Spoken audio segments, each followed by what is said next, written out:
pas si c'était il y a si longtemps que ça.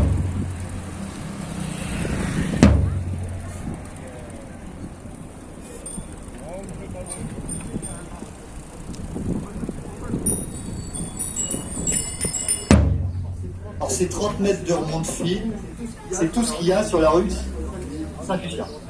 Hein, sinon, aménagement vélo, nada, rien.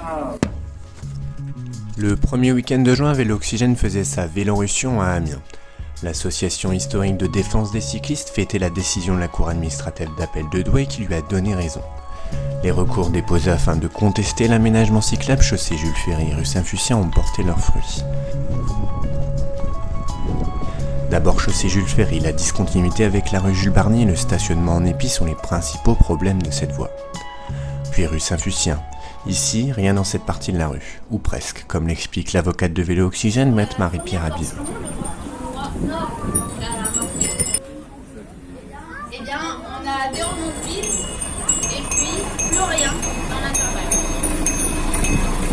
Les voies Jules Ferry et Saint-Fucien ont été refaites récemment et devraient respecter la loi LOR, la loi sur la réutilisation rationnelle de l'énergie qui prévoit un aménagement cyclable obligatoire. Elle a été précisée depuis par la loi sur les orientations des mobilités en 2019. Barbara Pompili, présidente de la commission du développement durable et de l'aménagement du territoire à l'époque, précisait à travers l'amendement 2835 l'orientation de la loi.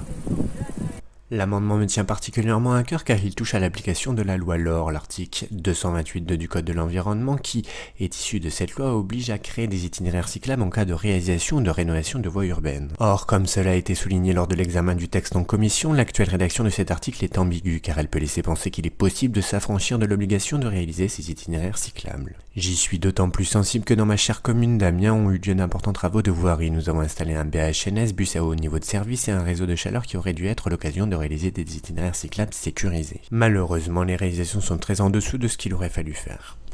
Cette loi, le président de l'agglomération amiénoise Alain Geste la connaît bien. Il y faisait par ailleurs référence au micro de France 3 il y a quelques mois. À chaque fois qu'on fait un aménagement routier important, nous avons l'obligation légale d'aménager quelque chose pour les vélos. Cela n'empêche pas aujourd'hui l'élu de vouloir contester la décision de justice pour les voies ferrées et Saint-Fucien et de défendre l'aménagement cyclable d'Amiens Métropole auprès du Conseil d'État. Alors on a voulu y voir de plus près et c'est justement à quelques mètres de la rue Saint-Fucien que j'ai rencontré certains membres de Vélo-Oxygène. Ah, je suis désolé pour le retard, c'est pas facile quand même par ici, c'est horrible. Ah bah non, bah voilà, c'est pour ça qu'on a choisi Je celle-là. passe jamais par ici, mais c'est horrible. C'est une véloroute qui part de la Croix-Rompue, du carrefour de la Croix-Rompue, vers l'intermarché de Vallée des Vignes à peu près. Alors, ce qu'on vient de voir, c'est que d'abord, quand on arrive sur cette véloroute, quand on vient de la rue Jean-Marc Laurent, il n'y a pas d'entrée. Il faut passer par le milieu de la chaussée, puis là, faire un angle droit pour rentrer sur la véloroute. Vous empruntez souvent cette tracé-là comme vous connaissez les points noirs bien mieux que nous, même si on les a déjà retrouvés aussi. La municipalité avait d'abord proposé de faire la piste cyclable de l'autre côté de la route, côté Crédit Agricole.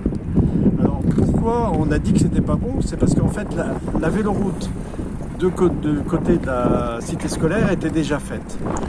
Nous nous sommes dirigés vers l'ouest de la ville pour constater les aménagements récents que l'agglomération présente comme des axes de substitution potentiels à la rue Saint-Fucien et aux axes parallèles à voisinage. Ensuite, on a ce que j'appelle la forêt de potelets.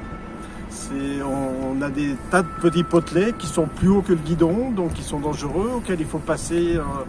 On a 10 cm de chaque côté du guidon pour passer.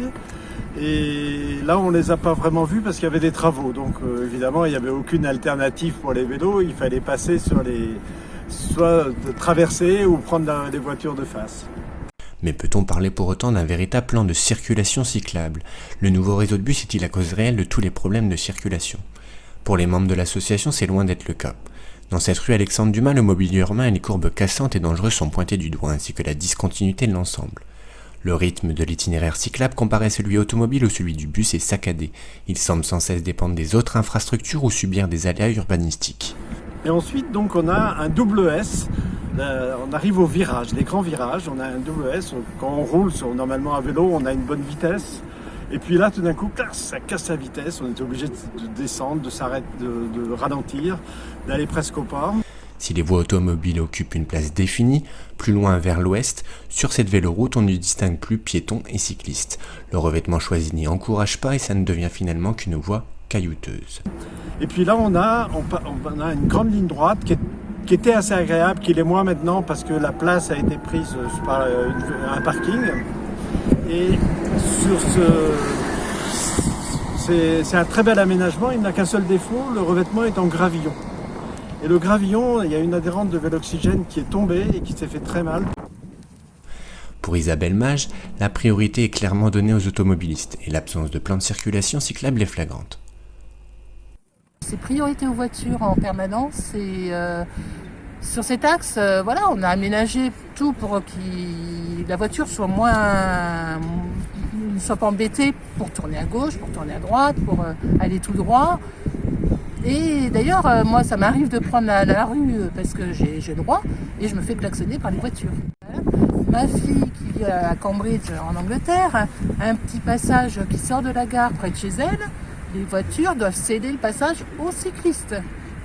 C'est logique pour eux, il y a plein de cyclistes qui arrivent de la gare, donc voilà, ils ont priorité. Cette véloroute peut-elle être un chemin de substitution acceptable? La rupture dangereuse que l'on s'apprête à voir au bout de cette belle ligne droite va nous démontrer le contraire. Alors ensuite, on arrive au bout et là, c'est ce qu'on appelle la roulette russe.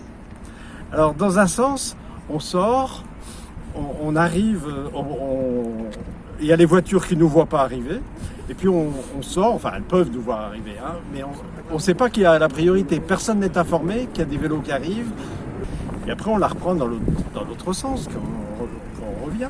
Et là au retour, eh bien, il n'y a aucune signalisation, ni verticale, ni horizontale, rien, et tout d'un coup on est dans les voitures, on est dans les flots de voitures, moi je m'arrête au milieu, parce que les voitures derrière moi s'arrêtent, elles viennent de passer 2 feux, mais bon, ben voilà. Moi, je dois tourner à gauche pour prendre la véloroute.